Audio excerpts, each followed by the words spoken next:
Welcome to Bups's Dharma Lounge, a time and a place to relax and explore all things Dharma. In this episode, I'll share a potentially liberating practice designed to wake us up to what in Zen we call the Great Matter.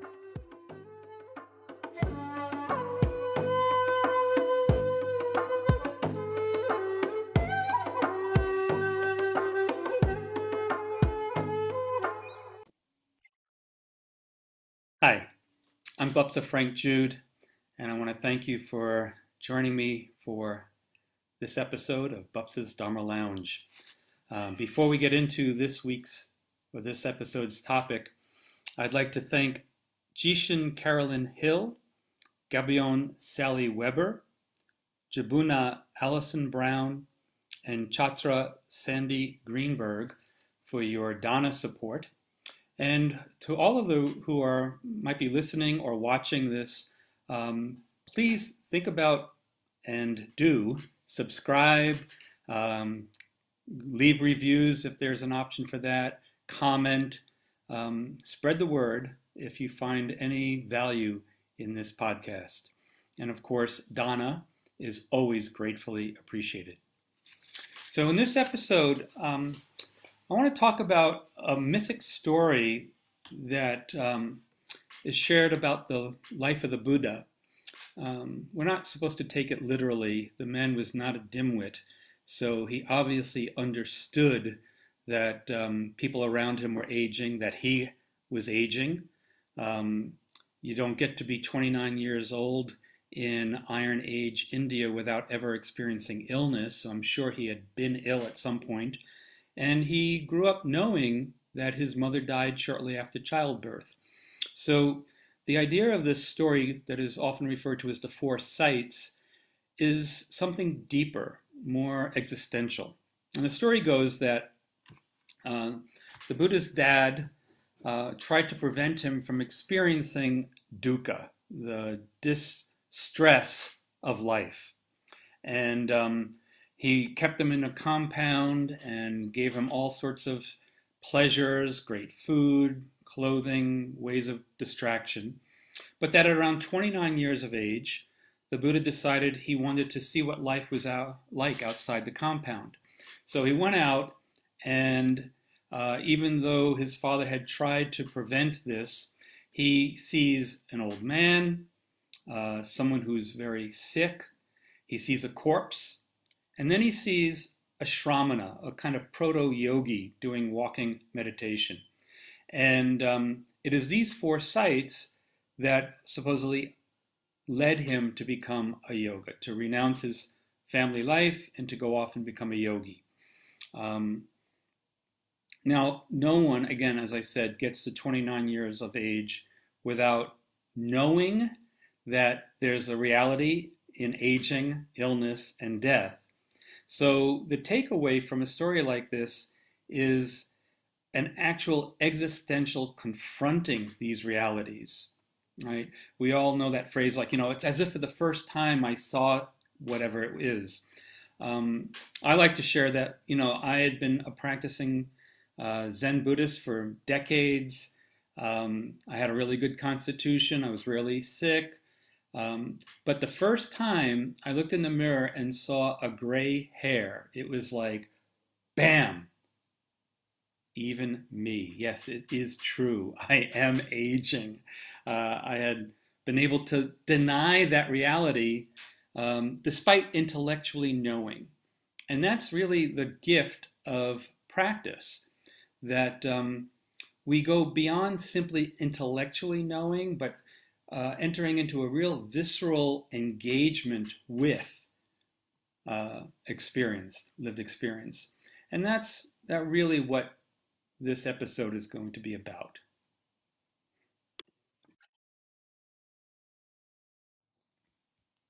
All right, so according to Patanjali's Yoga Sutra, in Book 2, Sutra 5, avidya, which is most often translated as ignorance, is seen to be the root cause of suffering. The Buddha also places ignorance at the beginning of the causal chain that leads to suffering. But the ignorance that these sages refer to is not merely a lack of knowledge. It's also an almost willful ignoring of reality. It's what I sometimes refer to as ignorance of what is clearly our lived experience if we weren't so caught in denial. For instance, as I said, we all intellectually know that all things change, and yet we desperately deny this truth in the way we live. Right? We live as if things don't change. And this denial, somewhat ironically, ultimately leads to anxiety, fear, and confusion. Many years ago, I had the opportunity to lead a group of interfaith seminarians in the contemplation of the Five Remembrances, Buddha's teaching on impermanence, experienced as aging, ill health, change and separation, death, right? And afterward, though there was one seminarian in particular who expressed gratitude that there was this religious spiritual tradition being presented that honestly faced these realities, there was another student who raised her hand and asked, "Isn't this just negative thinking?" And I responded that on the contrary, the Five Remembrances is what the Buddha offers to awaken us from denial, in order to cultivate gratitude and appreciation for the life we have, and to teach us about non-attachment and equanimity. If you think of it this way, the contemplations are not a bleak, depressing list of things you'll lose, but ultimately a reminder of the mysterious wonder of life as it is. When you accept impermanence as more than just a philosophical concept, you can see the truth of it as it manifests in your mind, your body, your environment, and all your relationships. And then awakening from somnolent complacency, you no longer take anything for granted. Once you accept the reality of impermanence, you begin to realize that grasping and clinging are themselves suffering, as well as the causes of suffering. And with that realization, you can let go, celebrate life, and the problem is not that things change, but that you try to live as if they don't. Now, there are many ways to work with the Five Remembrances other than as a formal practice, but one way of working with the Five Remembrances is to memorize and sit with them daily as a formal practice. You might want to say them to yourself slowly, letting the words seep in without analyzing or interpreting them or your experience. That comes later, right? In the practice, just notice whatever reactions may arise, whether thoughts, emotions, images, scenarios, and open to them, lean into them, sit with them until they eventually shift and pass away, as all things do. Stay with your breath and observe the sensations under all the thinking. And you may experience huge relief, as that one seminarian shared, as the energy and effort that have been spent in denying and hiding from these truths can be liberated to move freely through your body. And when that energy moves, there is a kind of pleasure in that. Like many others, you may find that some remembrances are easier to accept than others. For instance, for some, it's easier to contemplate aging than death.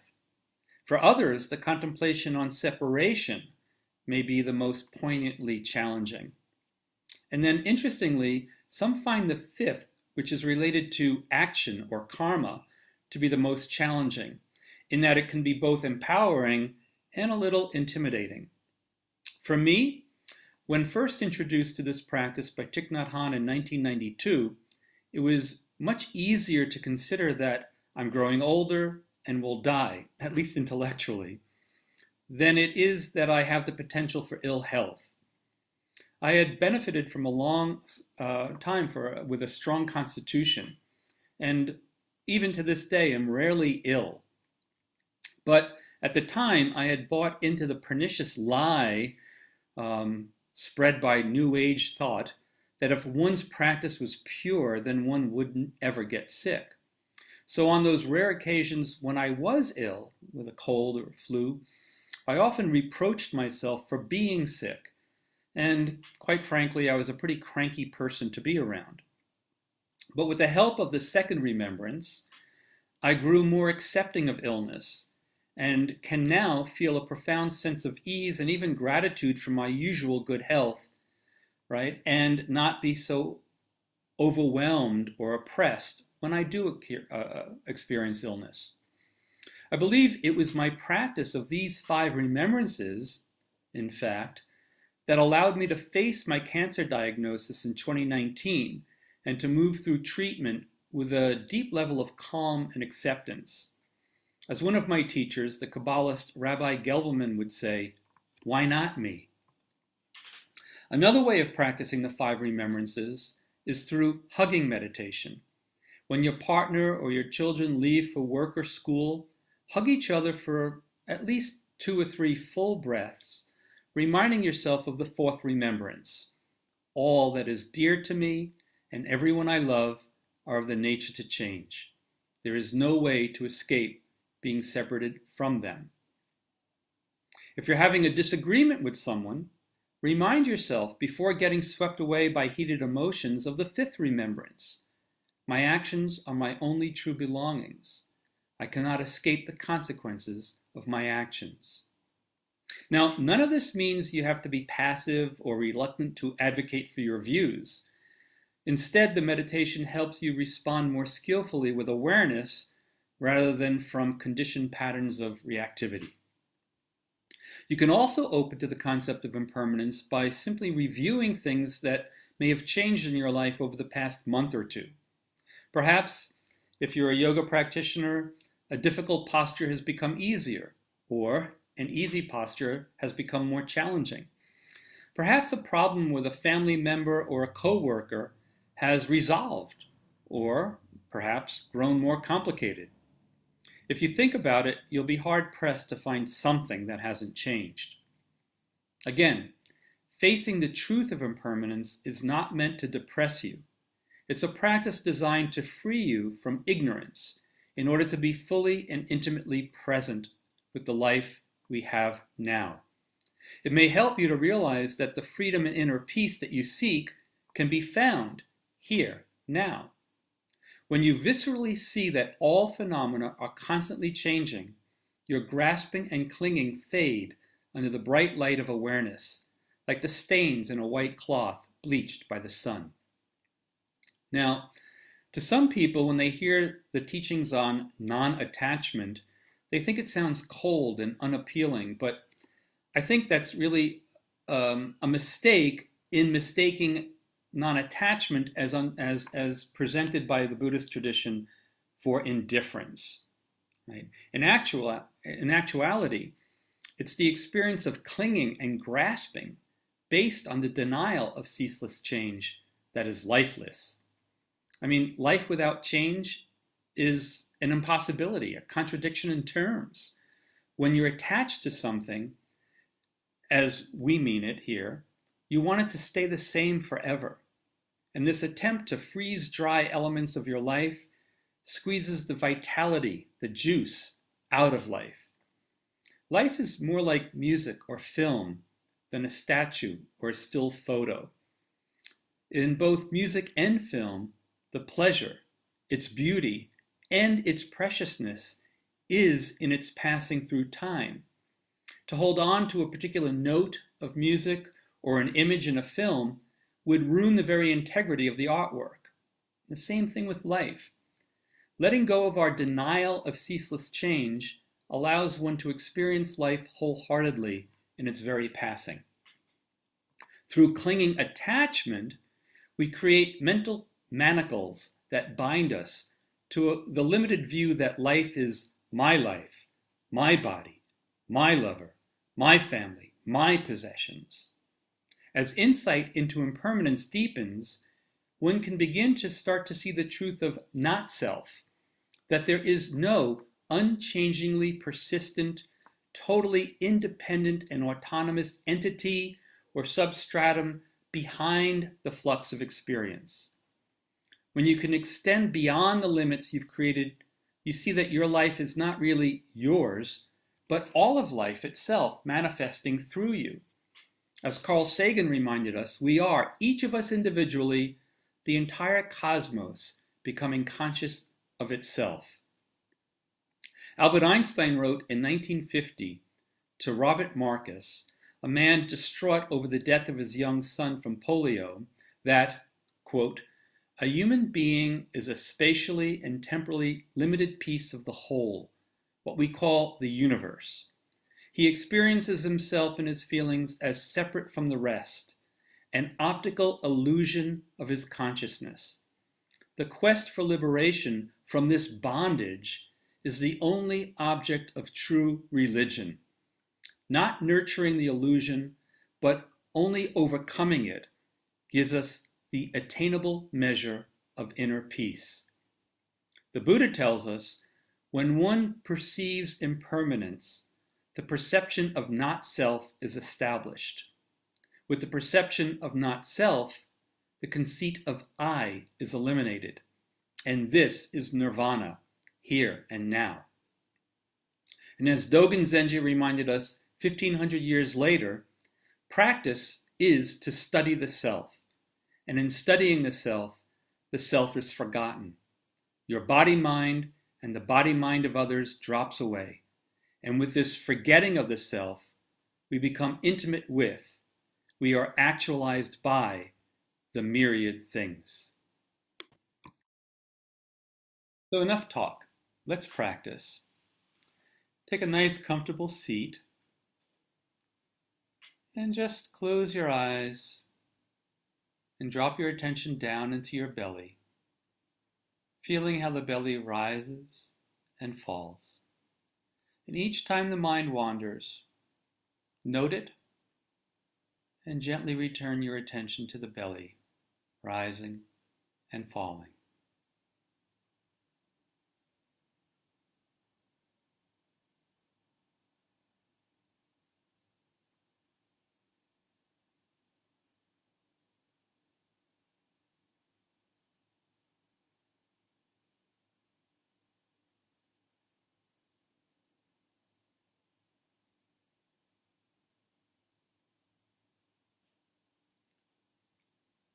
Allowing the mind to collect and unify. Expand your awareness out from the belly until you can hold your whole body in mindful attention, noticing your posture and how it feels in your body. And if you become aware of any holding tension in your body, the clenching of the jaw, the buttocks, or squinting around the eyes, take a few moments to relax, calm the body, soften any of that muscular tension.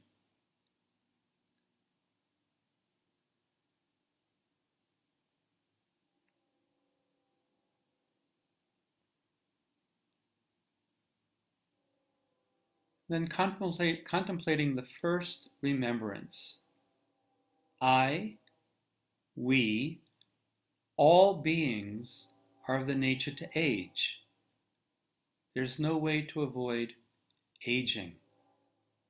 You might enter into this contemplation thinking of puppies or kittens that you may have had that grew into gray-whiskered cats and dogs. You might contemplate celebrities that you have seen grow old in the public eye. Eventually thinking of family and friends. And then finally coming around to your own aging process. You've seen pictures of yourself, perhaps as a baby, as a child. You can think of yourself as you are now, and how you might look, think, and act in 10, 15, or 20 years. So take a few moments and really contemplate the reality, the fact of aging.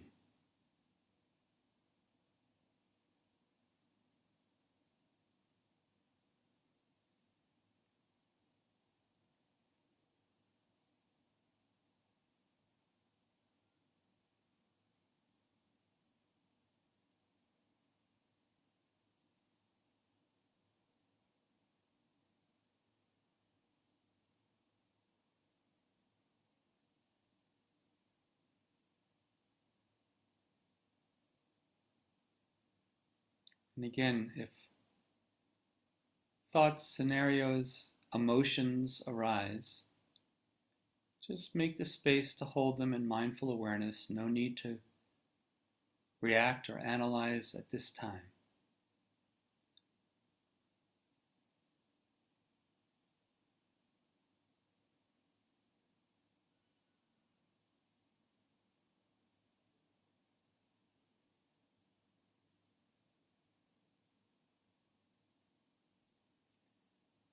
And then letting go of that remembrance, refocusing your attention on sitting here now, feeling the whole body, breathing, belly rising and falling. As we move to the second remembrance, I, we, all beings are of the nature to experience illness. There's no way to avoid experiencing illness. Whether a hangnail or a broken bone, whether allergies, heart disease or cancer, whether depression or panic disorders. Having a body-mind means we experience illness at least occasionally. Again, you could think of pets that have experienced illness, celebrities, friends and family, but eventually contemplating illnesses that you've had.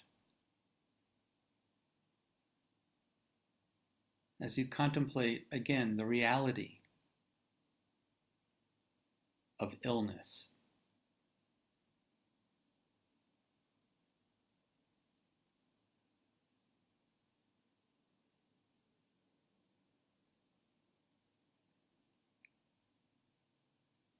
and staying open to anything that arises as you contemplate illness.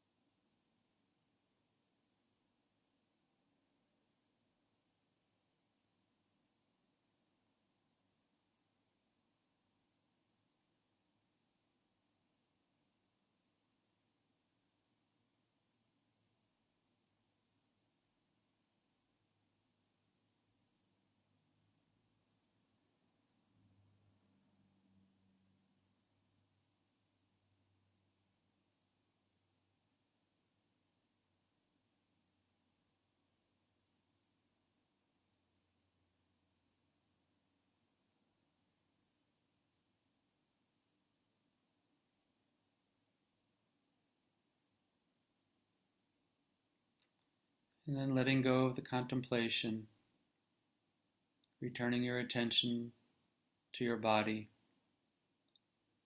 and breathing.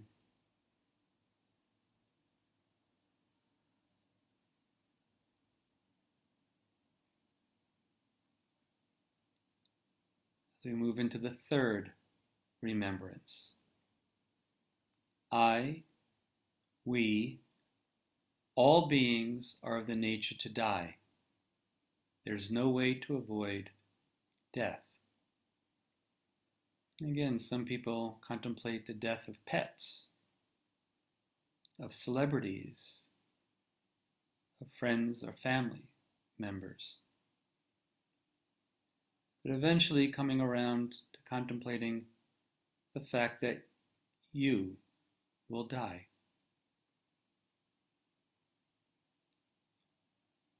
Contemplating the reality that all beings who live die.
And once again, as you exhale, perhaps dispelling that contemplation, returning to just this, just here, just now, belly rising and falling.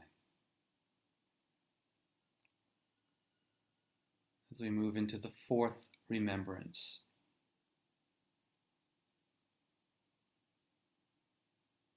All who we love and all that we hold dear are of the nature to change. There's no way to avoid being separated from them. You might enter into this thinking about precious toys you had as a child that you couldn't imagine being separated from, long gone. Perhaps best friends forever from school that you no longer see. You can think of various homes or apartments that you've lived in, relationships that you've had, maybe even marriages that have ended.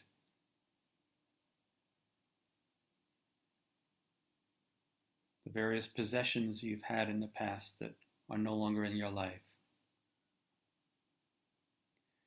And then you can think about your possessions that you currently have, the relationships you're currently in, and how at some point in the future you will be separated from all of it.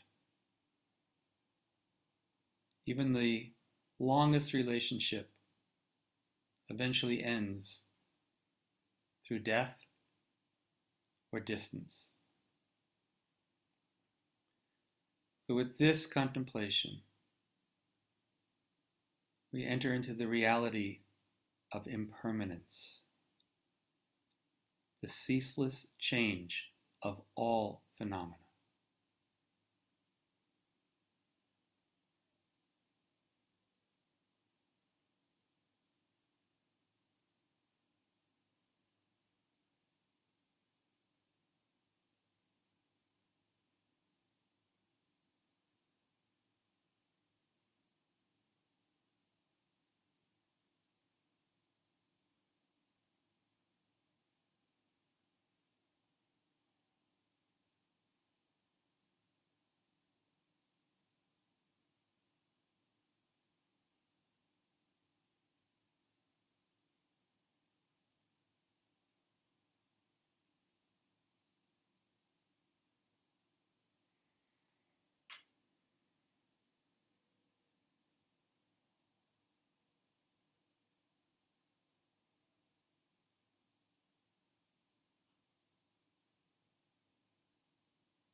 And letting go of this fourth contemplation, feeling the belly rising and falling, aware of your surroundings. We enter into the fifth and final remembrance. Our actions are our only true belongings. Our actions are the ground upon which we stand. There is no way to avoid the consequences of our actions.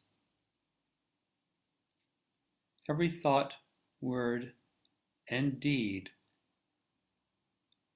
impact life, our life, and the world.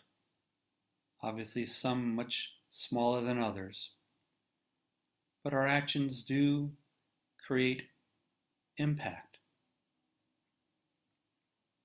They set direction. They all have consequences, some minor, some great. This is the remembrance of karma, cause and effect. Our life, our actions have impact on the world. This is a reality. Embrace it.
Returning your attention to your body, your posture, your breathing.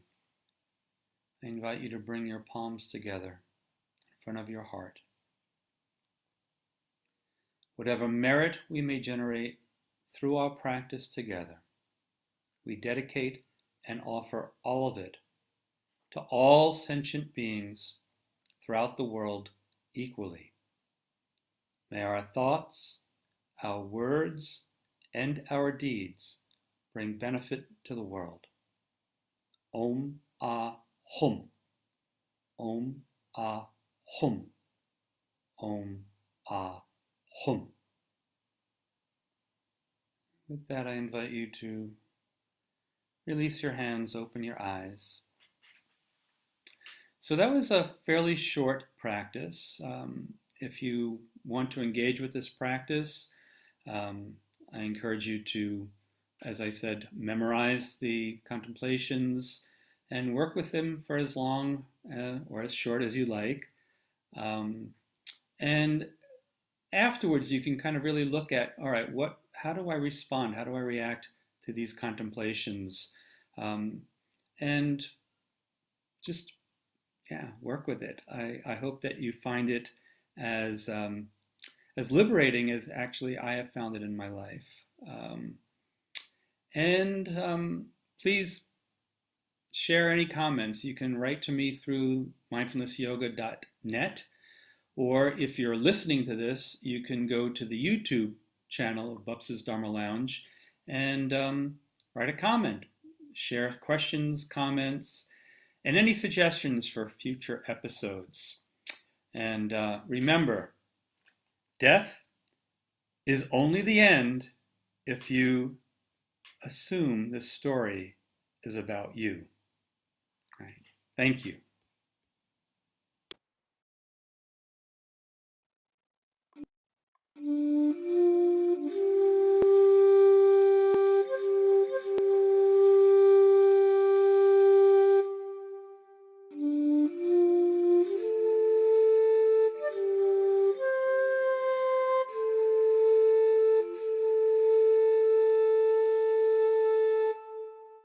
So again, I invite you to subscribe, review where possible, share about this podcast if you find it in any way helpful or supportive of your Dharma practice. And again, Dana, in the link below in the description, is gratefully appreciated. Stay well.